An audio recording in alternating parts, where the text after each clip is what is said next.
అందరికీ నమస్కారం।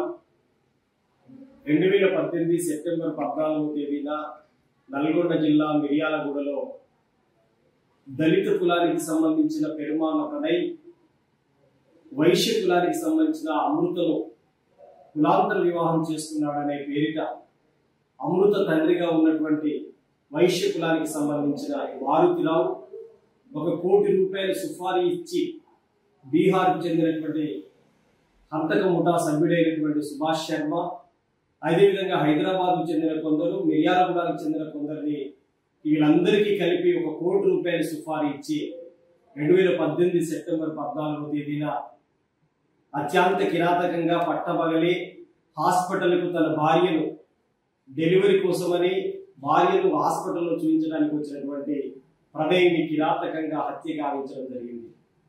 ఈ హత్య కేసులో ఈ 7 సంవత్సరాల కాలంలో జరిగినటువంటి పరిణామాన్ని పరిశీలిస్తే ఈ రోజే నల్గొండ జిల్లా కోర్టు ఒక సంచలనమైనటువంటి తీర్పునిచ్చింది। ఈ తీర్పులో ముఖ్యమైనటువంటి అంశాలను పరిగణలోకి తీసుకుంటే 2020 సంవత్సరంలో ప్రధాన ముద్దాయిగా A1గా ఉన్నటువంటి మారుతిరావు అమృత తండ్రి ఉరి వేసుకుని ఆత్మహత్య చేసుకోవడం జరిగింది। ఆ తర్వాత ఉన్నటువంటి మిగతా 7గురిలో ఉన్నటువంటి సుభాష్ శర్మ, బీహార్కు చెందినటువంటి వ్యక్తి, ఆయనకు ఉరి శిక్ష విధిస్తూ మిగిలిన 6గురికి జీవిత ఖైదు విధిస్తూ ఈరోజు సంచలనమైనటువంటి తీర్పు నల్గొండ కోర్టు ఇవ్వడం జరిగింది।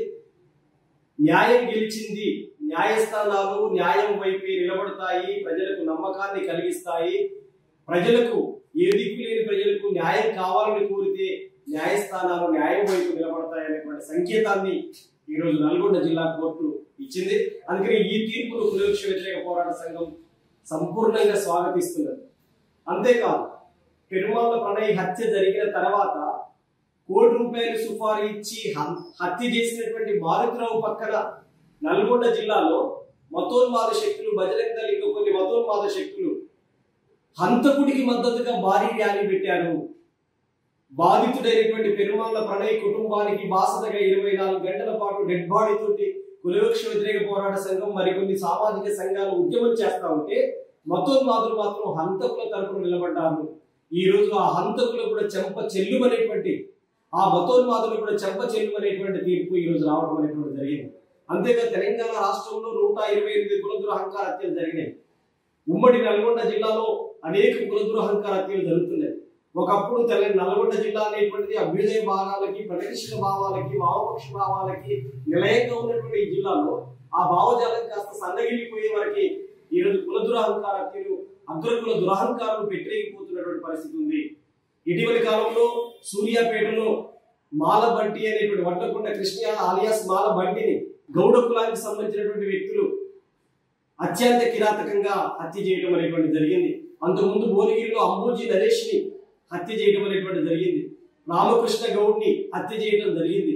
ఇట్లాంటి అనేక కోకులను ఈ హత్యల నేటి పరంపర కొనసాగుతుంది। అందుకే ఈ రోజు నల్గొండ జిల్లా కోర్టు ఇచ్చినటువంటి తీర్పు ఈ రాష్ట్రంలో జరిగినటువంటి కుల దురహంకారులందరికీ ఇదే తీర్పు రావాల్సిన అవసరం ఉంది। కాబట్టి కులాంతర పెళ్లిని ప్రోత్సహించేటువంటి బాధ్యత పౌర సమాజం తీసుకోవాల్సిన అవసరం ఉంది। 18 సంవత్సరాల నిండిన యువతి, 21 సంవత్సరాల నిండిన యువకుడు ఉంటే చాలు, పెళ్లి చేసుకోవచ్చు, ప్రేమించుకొని పెళ్లి చేసుకోవచ్చు అని చెప్పి రాజ్యాంగం చెబుతుంది, చట్టం చెబుతుంది। రాజ్యాంగం, చట్టం వైపు ఉండేటువంటి పౌర సమాజం అందరూ కూడా ఇలాంటి వివాహాలు ప్రోత్సహించాలి తప్ప మరొకటి లేదు। ఈ రోజు ఈ హత్యలో ఈ కేసులో ప్రధానంగా వాదించినటువంటి జిల్లా కోర్టు పీపీగా ఉన్నటువంటి దర్శనం నరసింహ గారికి గతంలోనే బెదిరింపు కాల్స్ రావడం, హత్య చేస్తామని చెప్పి బెదిరింపడం అనేటువంటిది జరిగింది। ఈ రోజు ఈ న్యాయం గెలిచిన తర్వాత, ఈ కోర్టు తీర్పు వెలువడిన తర్వాత అమృత కుటుంబానికి, బాలస్వామి ప్రణయ్ తండ్రి వాళ్ళ కుటుంబానికి పోలీసులు రక్షణగా నిలబడాల్సిన అవసరం ఉంది। ఈ కోర్టు ఈ తీర్పు అనేటువంటిది ఒక సంచలనమైన తీర్పుగా మారిన తర్వాత వాళ్ళకు అభద్రత, ఈ నిందితులకు ఉన్నటువంటి వాళ్ళు ఎవరైతే ఉన్నారో వాళ్ళ తరపు బంధువులు ఏమైనా చేస్తారో అనేటువంటి అభద్రతతో ఉన్నారు। కాబట్టి ఈ తీర్పు వెలువడిన తర్వాత వాళ్ళ కుటుంబానికి రక్షణ కల్పించాలని కోరుతున్నాను।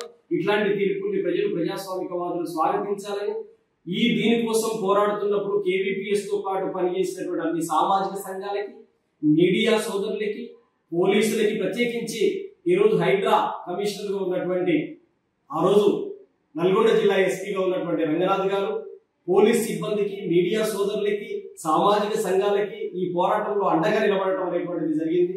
ఆ రోజులలో కులవివక్ష వ్యతిరేక పోరాట సంఘం పార్లమెంటు సభ్యుల్ని పట్టుకొచ్చి అమృతకి బాసటగా నిలబెట్టినటువంటి పరిస్థితి ఉంది కేవీపీఎస్. అదేవిధంగా తమిళనాడులో కుల దురహంకార హత్యకు తన భర్తను కోల్పోయినటువంటి, న్యాయం కోసం పోరాడి కోర్టులో న్యాయం గెలిచేంత వరకు తను గెలిచింది, తన భర్తను చంపిన వాళ్ళకి యావజ్జీవ కారాగార శిక్ష పడే విధంగా పోరాడినటువంటి కౌశల్యం తీసుకొచ్చి కూడా అమృత వైపులో నిలబెట్టి బాసటగా అండగా నిలబడ్డటువంటి పరిస్థితి కేవీపీఎస్ చేసింది. అందుకని ఈనాటి తీర్పు అనేటువంటిది ఈ రాష్ట్రంలో కుల దురహంకారులకి, మతోన్మాదులకి చెంపపెట్టు లాంటిది. ఈ రోజు అట్టడుగు వర్గాలకి న్యాయం చేసే విధంగా, అట్టడుగు వర్గాలకి సంతోషాన్ని ఇచ్చే విధంగా ఈ తీర్పు ఉన్నదని చెప్పేసి తెలియజేస్తున్నారు. రాబోయేటువంటి రోజులలో కులాంతర మతాంతర వివాహాన్ని ప్రోత్సహించాలని ఈ తీర్పు ద్వారానైనా కానీ అగ్రకుల దురహంకారులకు కనువిప్పు కలగాలని కులవివక్ష వ్యతిరేక పోరాట సంఘం విజ్ఞప్తి చేస్తుంది.